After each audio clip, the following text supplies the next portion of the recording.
always aiming to buy at the lowest point to make the most profit. Actually, this strategy could yield even higher returns. When it comes to investing, everyone hopes to buy at the lowest point, but apart from the heavens, no one knows when that point is. Today, I want to share insights from the book Just Keep Buying. After some empirical analysis, the author was surprised to find that buying at the lowest point isn't the best way to accumulate wealth. There's a simpler and more efficient method.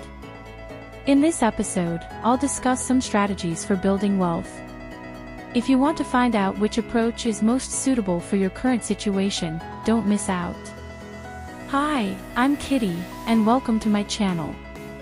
Today, we'll be talking about Just Keep Buying, a book written by Nick Maggioli, an experienced economic analyst who excels at using data to provide financial advice.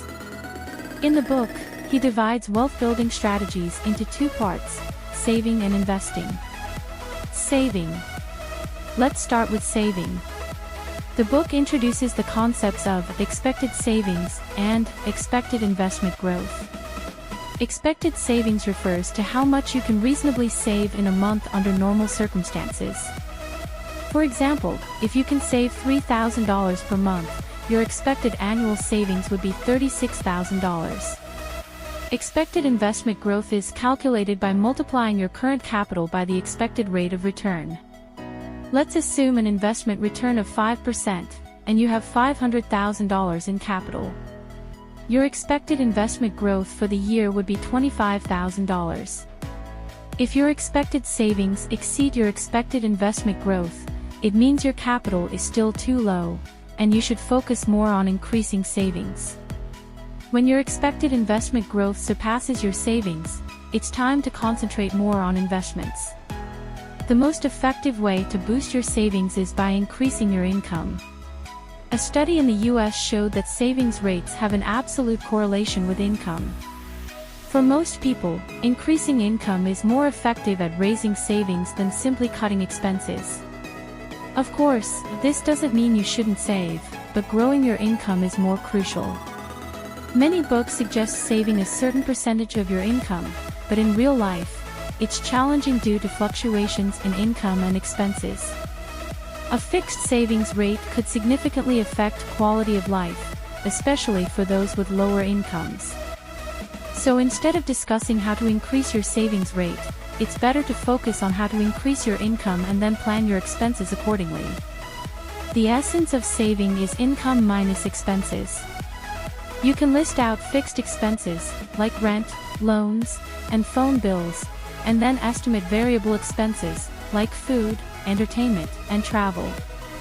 The remainder is what you should aim to save each month.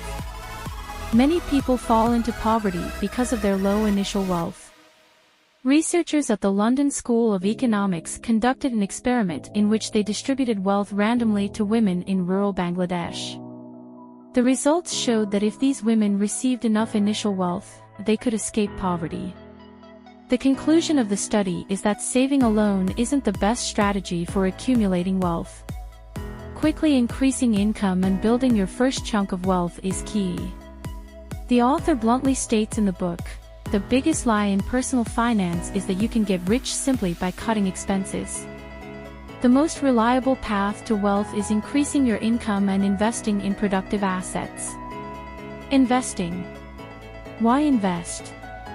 The goal of investing isn't necessarily to get rich but to preserve or grow your assets. Assume you work for 40 years and retire with an annual salary of $500,000. Over your lifetime, you could earn $20 million. This is your human capital. As time goes by, your human capital decreases, so you need to convert your diminishing human capital into productive financial capital. According to calculations in the book, with an annual return rate of 6%, your financial capital would grow to $14.35 million over 40 years. This capital would then be used to support your retirement. While many people are most familiar with stocks, the author suggests that ordinary investors should choose ETFs instead of individual stocks. The components of the Nasdaq index have completely changed over the last 100 years, but the index itself has continued to grow. So rather than trying to pick the best individual stocks, it's more prudent to invest in ETFs, which is a more stable long-term strategy. Other cash flow generating investment tools include stocks, bonds, REITs, and investment properties. Stocks are advantageous because they offer high returns and are easy to get into, but they are also volatile and risky. Bonds are more stable but offer lower returns. REITs, real estate investment trusts, provide steady rental income but have a relatively low dividend yield. Investment properties allow you to leverage financing, but they require large initial capital and have liquidity issues. Does buying at the lowest point really make the most profit? Many people believe that buying at the lowest point will bring the highest returns, but in reality, we often hesitate to buy when the market is down. According to the author's data, dollar cost averaging, DCA, beats buying at the lowest point 70% of the time. This is because waiting to buy at the lowest point often means missing out on the power of compound interest over time, which is the real key to long-term profits. Is there a better strategy than dollar cost averaging? Yes, but it might be hard to accept. It's going all in. The data shows that between 1920 and 2020, there was a 68% chance that a lump sum investment outperformed dollar cost averaging. Of course, during a market crash, fear might stop us from investing. But if you believe in the long-term recovery of the market, you should seize the opportunity. For example, if the market drops by 50%, and you expect it to recover in 5 years, that recovery would represent an annualized return of 14.87%. Historical data shows that after a 50% drop, there's a more than 90% chance of an annualized return exceeding 15% by the time the market reaches a new high. Summary: to accumulate wealth more quickly, the best strategy is to start investing early, hold for the long term, and take advantage of compound interest. However, in the 10 years leading up to and following retirement, you should be cautious and shift higher risk assets to more stable ones to safeguard your retirement.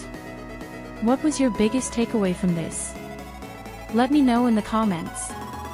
Don't forget to like, subscribe, and share this video to help more people on the road to financial freedom. See you next time. Thank you.